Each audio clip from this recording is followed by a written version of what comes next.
5월 2일도 방송을 시작을 해보겠습니다.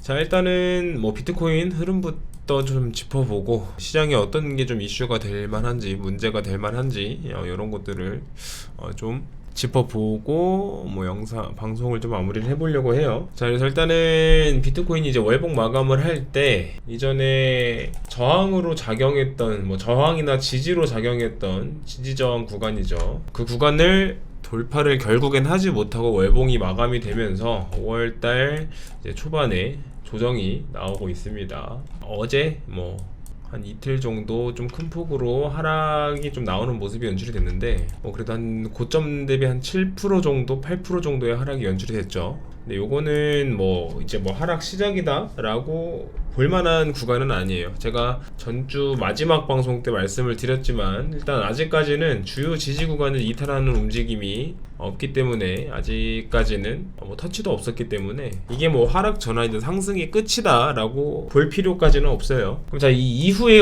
어떻게 흘러갈 거냐. 지금 이제 단기봉으로 좀 접근을 해보면 안 좋은 그림이다, 좀 좋은 그림이다 뭐 이런 걸 판단하기는 좀 어렵지만 아직까지는 좀 이제 반등이다, 시장 분위기가 누르는 힘이 좀 더 강하다, 큰 폭의 하락이 연출이 됐고 반등이 없이 횡보하다가 하락, 지지 구간 넘지 못하고 하락. 지금도 살짝 이제 지금은 여기를 돌파를 하느냐 못하느냐 싸움이기 때문에 자, 여기서 돌파를 해낸다면 단기적으로는 추가 상승을 좀 더 노려볼 수 있을 거고, 여기서 돌파를 실패한다면 저점이나 이전 저점이나 다음 지지 구간까지는 하락이 연출이 될 수가 있겠죠.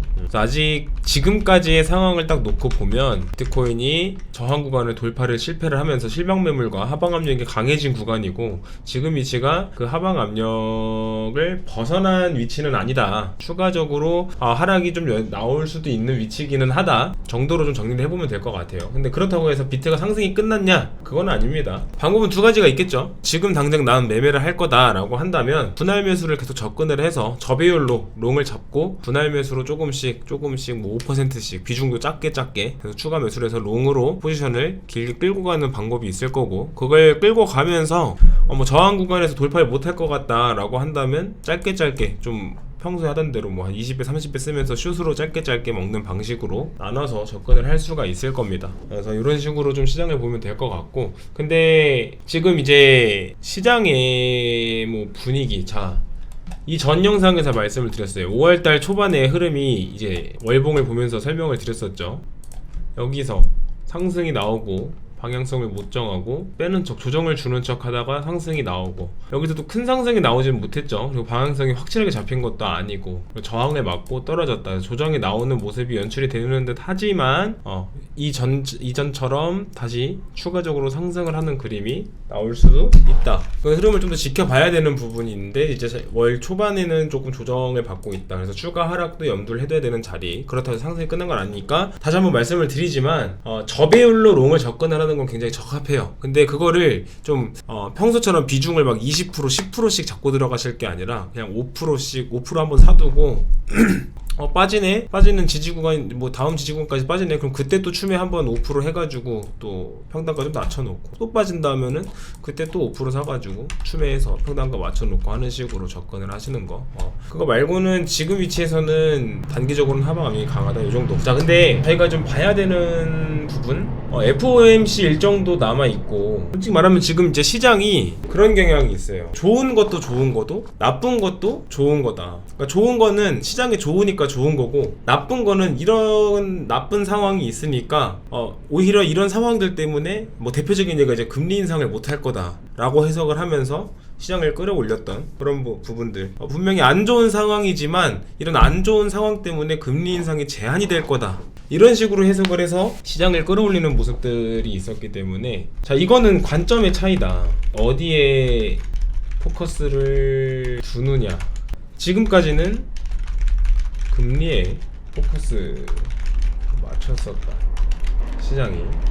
그렇기 때문에 뭐 은행이 박살이 나도 이 은행이 박살이 났으니까 금리 인상을 못 할 거야 였지만 그 말은 이거는 조금만 관점을 바꾸면, 조금만 해석을 다르게 하면 좋은 것도 나쁜 거고 나쁜 것도 나쁜 거다가 될 수 있는 거예요. 그래서 특히나 지금 시장이 전망을 예측하기가 좀 많이 어렵습니다. 그러니까 지금처럼 스탠스가 이런 안 좋은 상황들이 터졌는데 이런 안 좋은 상황들 때문에 금리 인상을 못 할 거야 로 해석을 해서 시장이 상승을 했다면, 야 근데 이거 금리 인상을 안 해도 시장이 너무 안 좋은데 금리 인상을 둘째쳐놓고 이렇게 가면은 파탄이 나겠는데, 박살이 나겠는데 라고 전환을 하는 순간 여태까지 좋게 해석했던 것들이 다 나빠지는 거야 그때부터는. 그래서 내가 전망을 예측하기가 지금 되게 어렵다. 그리고 시장의 미래를 바라보기가 되게 어렵다. 왜냐하면 이거는 투자자들이 정하는 게 아니니까.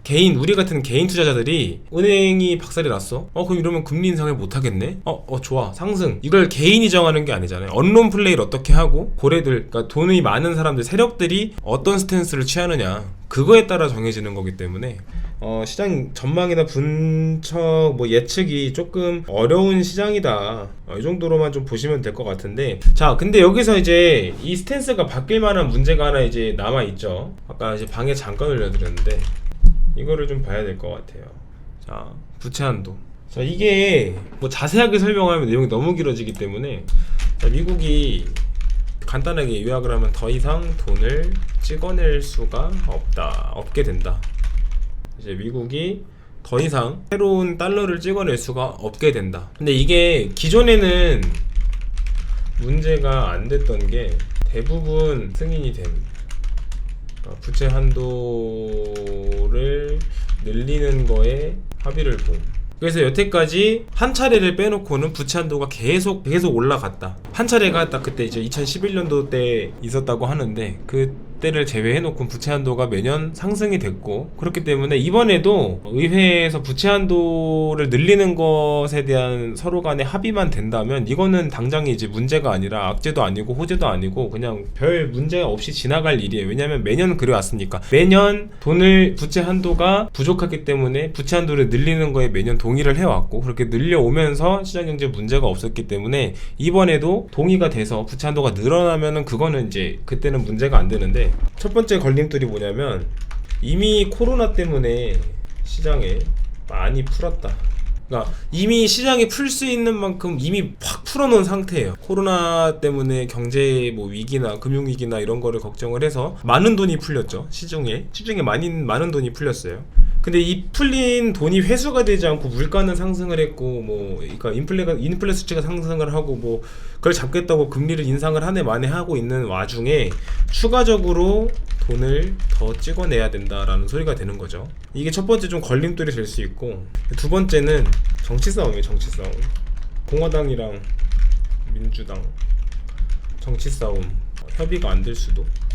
그러면 이제 이게 부채 한도가 상향이 안 되면 어떻게 되냐? 돈을 더 못 찍어내고 미국의 국제 신용 평가도가 떨어지게 되겠죠. 돈도 더 못 쓰고 미국 국가 혹은 달러 신용도가 하향됨. 국제금융위기. 이렇게 흘러갈 수가 있다는 거예요. 이제 이 부채 한도를 늘리지 못하면, 그게 합의가 안 되면, 돈도 더 못 쓰고 미국 달러가